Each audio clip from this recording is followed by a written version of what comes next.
ಕನ್ನಡ ಸುಲಲಿತ ಭಾಷೆ ವಿವಿಧ ಪ್ರಾಂತ್ಯಗಳಲ್ಲಿ ತನ್ನದೇ ಆದ ವೈಶಿಷ್ಟ್ಯತೆಯನ್ನು ಹೊಂದಿ ಬೆಳೆದು ಬಂದಿರುವ ಕನ್ನಡ ಭಾಷೆ ಒಗ್ಗಟ್ಟು ಮೂಡಿಸುವ ಶಕ್ತಿಯಾಗಿ ಬೆಳೆದು ಬಂದಿದೆ.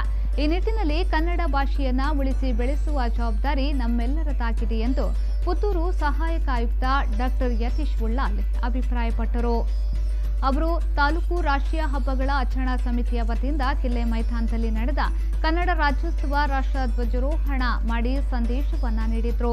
ಪ್ರಸ್ತುತ ಕನ್ನಡ ಭಾಷೆಯ ಕೀಪ್ಯಾಡ್ಗಳು ಆಧುನಿಕ ತಂತ್ರಜ್ಞಾನವಾದ ಕಂಪ್ಯೂಟರ್ ಮೊಬೈಲ್ನಲ್ಲಿ ಸುಲಲಿತವಾಗಿ ಸಿಗುತ್ತಿದ್ದು, ಕನ್ನಡ ನಾಡು ನುಡಿಯ ಅಜ್ಜಳಿಯದ ಭಾಷೆ ಕನ್ನಡದ ಉಳಿವು ಬೆಳವಣಿಗೆಗಾಗಿ ಇನ್ನಷ್ಟು ಚಿಂತನೆಗಳು ನಡೆಯಬೇಕಾಗಿದೆ ಎಂದ ಅವರು, ಬೇರೆ ಬೇರೆ ಶಾಸನಗಳು ಗ್ರಂಥಗಳಲ್ಲಿ ಉಲ್ಲೇಖಿಸುವಂತೆ ಭೌಗೋಳಿಕ ಪ್ರದೇಶ ಕರ್ನಾಟಕ ರಾಜ್ಯ ಆಗಬೇಕು ಎಂಬ ನಿಟ್ಟಿನಲ್ಲಿ ನವೆಂಬರ್ 1ರಂದು ಘೋಷಣೆಯಾಗಿದೆ. ಅದರಂತೆ ಕನ್ನಡ ರಾಜ್ಯೋತ್ಸವ ಆಚರಣೆ ಸಂಭ್ರಮದಿಂದ ಮಾಡಲಾಗುತ್ತಿದೆ ಎಂದರು.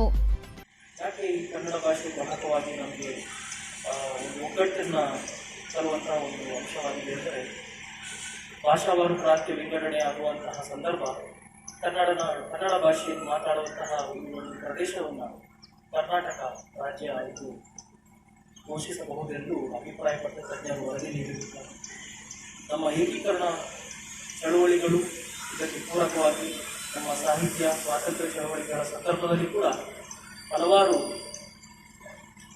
ಬಾರಿ ಕನ್ನಡ ರಾಜ್ಯ ಬೇಕು, ಕನ್ನಡ ರಾಜ್ಯದ ಏನು ಒಂದು ಭೌಗೋಳಿಕ ವಿಸ್ತೀರ್ಣ ಇದೆ ಅದನ್ನು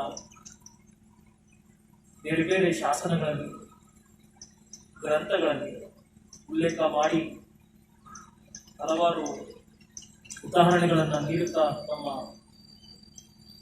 ಏಕೀಕರಣ ಚಳವಳಿಯಲ್ಲಿ ಈ ಒಂದು ಭೌಗೋಳಿಕ ಪ್ರದೇಶವು ಕರ್ನಾಟಕ ರಾಜ್ಯವು ಆಗಬೇಕೆಂದು ಡಾಕ್ಟರ್ ಸಂಜೀವ ಮಠಂದೂರು ಕನ್ನಡ ಧ್ವಜಾರೋಹಣವನ್ನ ಮಾಡಿದ್ರು. ಕೋವಿಡ್-19 ಸರ್ಕಾರದ ನಿಯಮಾವಳಿಯಂತೆ ಸೀಮಿತ ಜನರ ಉಪಸ್ಥಿತಿಯಲ್ಲಿ ಆಚರಣೆ ಮಾಡಲಾಯಿತು. ಈ ಸಂದರ್ಭದಲ್ಲಿ ಪೊಲೀಸ್ ಸಬ್ ಇನ್ಸ್ಪೆಕ್ಟರ್ ಜಂಬುರಾಜ್ ನೇತೃತ್ವದಲ್ಲಿ ಪೊಲೀಸ್ ಸಿಬ್ಬಂದಿಗಳಿಂದ ಗೌರವ ವಂದನೆ ನಡೆಯಿತು.